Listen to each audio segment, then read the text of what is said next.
The name M. Night Shyamalan is one many of us may be somewhat familiar with. Though he hasn't reached the same level of fame as Steven Spielberg, his name nevertheless carries some weight in the film industry, both good and bad. If you're older, you'll know him as the creator of The Sixth Sense, the film which generated everyone's favorite quote, "I see dead people." If you're younger, you'll have the misfortune of associating him with the wreckage of a film that was the live-action Avatar: The Last Airbender. Before we dive in, I'm Riley and this is Otherworldly Fiction. I analyze books, share writing advice, offer tips for reading, and discuss the odd fantasy film. If any of this sounds fun to you, or you enjoyed this video, hit that subscribe button. Shyamalan's films are hit-and-miss affairs for both audiences and critics. Critics especially struggle with his work.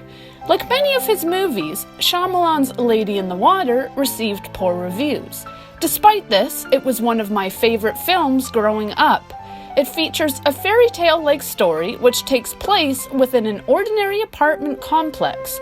Several ordinary people discover they have a greater purpose, with supernatural powers, and the film features a creepy villain. Not one which talks, but an animal which breaks the rules of the ancient world, because his prey is more special than even she knows. It's wild, magical, and filled with themes on storytelling and being unafraid to change the world with your words. That's right, Lady in the Water is about the power of writing. As a kid, I loved it for its fantasy elements and quirky characters. I still love it for those reasons, but in watching it again, I've discovered another layer. As a writer myself, the story is now even more relevant to me. It's understandable why not everyone liked it. For one, it committed what some screenwriters consider a faux pas. It opens with a voiceover explaining the world and the conflict. Story, the character whom the protagonist must aid, also has abilities which seem to work only when it won't make things easier for the plot. She needs to find several people with abilities.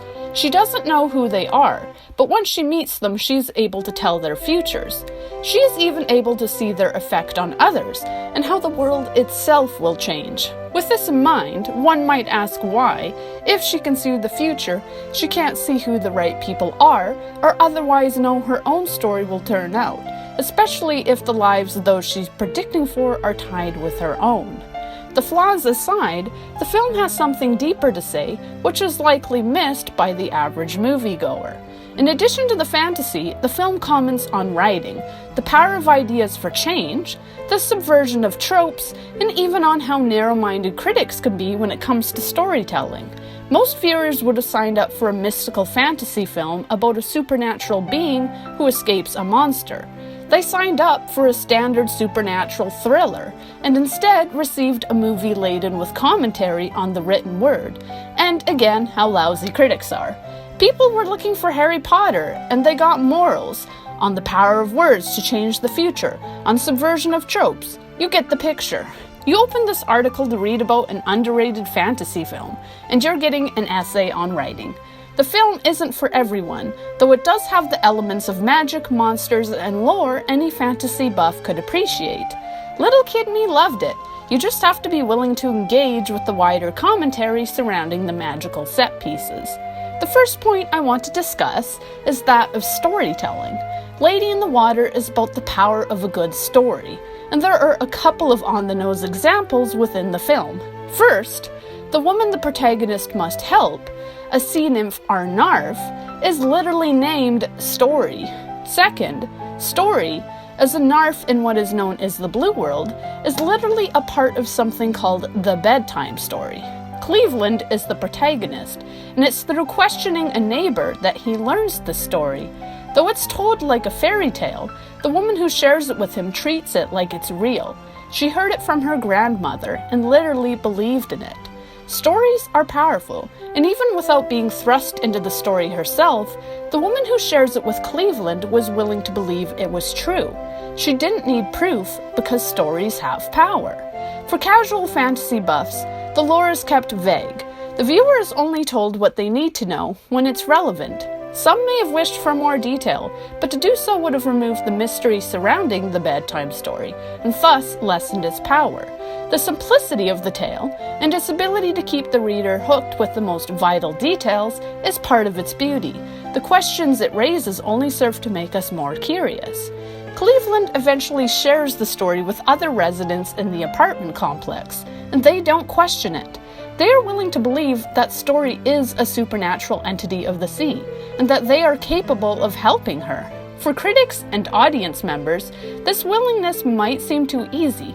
However, it's the power of a good story, or Story herself, which move them to help. The second point I want to discuss is the cookbook. Narfs are sent to the human world to find people who are known as vessels. Vessels are meant to change the world, but need to meet a Narf in order for something to be awakened within them. Humans and Narfs once worked together, but humans were drawn away from their sea nymph guides by the lure of war and land ownership. In their greediness, they were cut off from the blue world. Despite this, the Narfs haven't given up on humanity, and so they continue their attempts to reach a people who have forgotten how to listen. Of course, there's no stronger way to communicate than through the written word. When Story arrives at the apartment complex, Cleveland, through learning more of the bedtime story, deduces that Story needs to find somebody. When he asks her who she's looking for, she can only tell him she's looking for a writer. She doesn't know anything else. She doesn't know his name, what he looks like, or even if he's a man or a woman. After interviewing residents around the apartment, Cleveland visits a couple neighbors, a brother and a sister, to fix a broken light in the brother's office. He casually asks how the man's writing is going, only to realize the writer he's been looking for was one he knew all along. When Cleveland enters the space to fix the light, he sees the manuscript. He doesn't read it, but sees the title, The Cookbook. Naturally, he assumes it's a literal cookbook and begins to feel silly. It's not until after he speaks with the young man that he realizes the book isn't about food at all, but about culture and politics. The young man is brought to meet Story and immediately feels something. Afterwards, writing becomes easy for him. Story has fulfilled her mission. The writer in the story is literally played by a real writer, Shyamalan himself, whose character offers relevant commentary nobody wants to hear. It's strangely meta, but it works. Once Story has met someone, she can tell their future. The writer learns that his book will bring about great change. A boy will grow up reading his words and will be moved to become a notable leader because of reading his book. However, somebody unhappy with the writer's opinions will also kill him. As the writer puts it, there are things in the cookbook people won't like to hear. This plotline underscores the story's theme. The written word has the power to change the world. Writing, for better or for worse, is a powerful tool. Not everyone will agree with what you have to say, but you shouldn't let that stop you. If you write what you believe in, your words, just words, can make a difference. The third point I want to discuss is the subversion of tropes. The film pokes fun at the standard formula movies use. It shows how shallow narrative structures can be, commenting on character tropes and how writers indicate the importance of characters by placing them at the right times in a movie. Shyamalan is not a paint-by-the-numbers writer. He is not an adherent to Save the Cat. In fact, Blake Snyder, Save the Cat's author, even criticized another of Shyamalan's films, Signs, for not following his rules of what makes a good film. This subversion of tropes is first shown through a critic. Story almost dies because Cleveland seeks the critic's help in analyzing the bedtime story. The critic treats it like a stereotypical story, determining who each person is and what their role is based on tricks he's observed in film. Cleveland has to find an interpreter and a group known as the Guild. The critic tells Cleveland, in searching for the Guild, to look for a group who regurgitates nonsense and sits around, and to find the interpreter by finding someone who sees messages in the mundane. He states that these characters will appear early in the story, and they do. Shyamalan introduces them to us, and anyone as versed in storytelling as the critic, the assumption would be that these characters would be important. However, the people the critic assumes are said characters, of course, aren't. Though Shyamalan introduces them, all of these characters actually turn out to be useless to the plot. Aside from being interesting characters, they don't aid the protagonist. They break standard convention by being useless. Though critics probably didn't like there being so many useless characters, their being useless was completely the point, because they weren't a part of the story. As it turns out, Cleveland is one of the chosen few. Yet he's not who everyone, including story and the audience, would assume. The trick with the bedtime story is that nobody knows his or her own role in it. After the interpreter and the guild, other characters in the bedtime story include the healer and the guardian. Even Story, as the central component of the bedtime story, makes an incorrect assumption about Cleveland based on his behavior. She assumes Cleveland is the guardian. With the stories most of us are accustomed to, Cleveland as the guardian makes sense. If you think of the most popular stories, Star Wars, Harry Potter, or Thor, to name a few, all protagonists have something in common. They are warriors.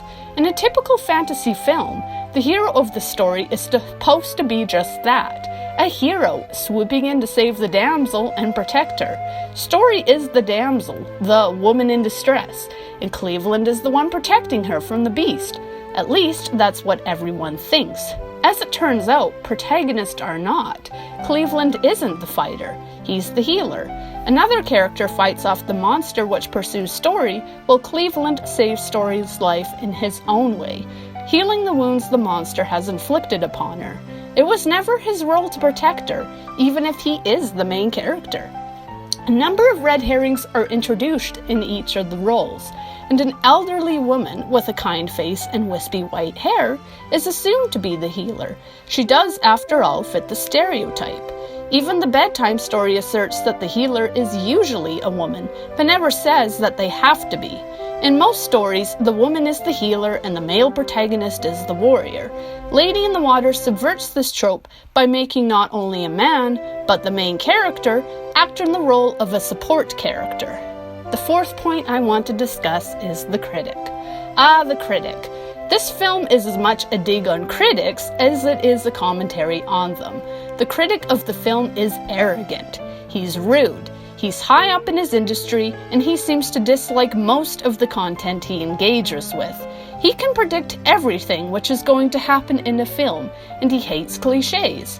When he asks Cleveland, in an irritated tone, why people are always kissing in the rain, Cleveland is able to see something deeper. He says it could be a metaphor for renewal. The critic, though, flat out dismisses Cleveland's suggestion. No, it's not, he says, sounding more irritated than ever. As far as he's concerned, he's right, Cleveland is wrong. The rain in films is stupid, and that's the end of it. He's not willing to see the bigger picture.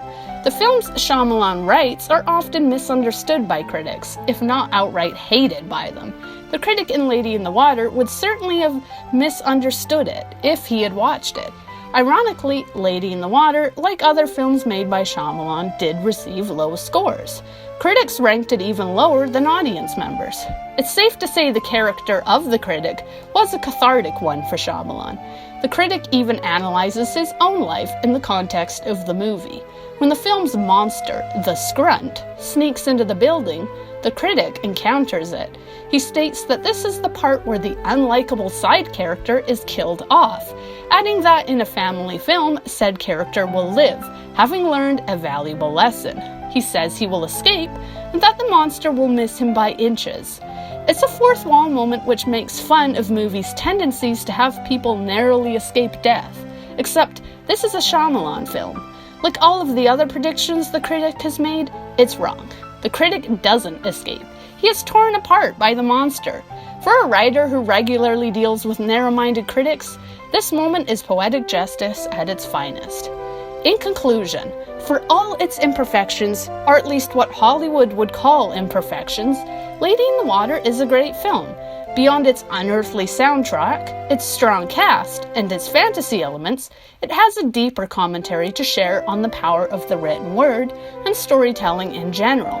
Whether it be subverting tropes, making fun of assumptions, featuring a writer played by a writer, or killing off misguided critics, Lady in the Water teaches the viewer that writing can change the world and that a good story is worth believing in.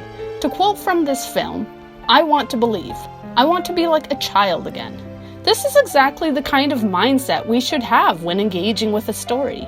It's not our job to analyze, but to believe. What underrated film spoke to you, and why? Do you tend to agree with critics or disagree with them? Let me know. And if you enjoyed this video, like and subscribe. Thank you for listening.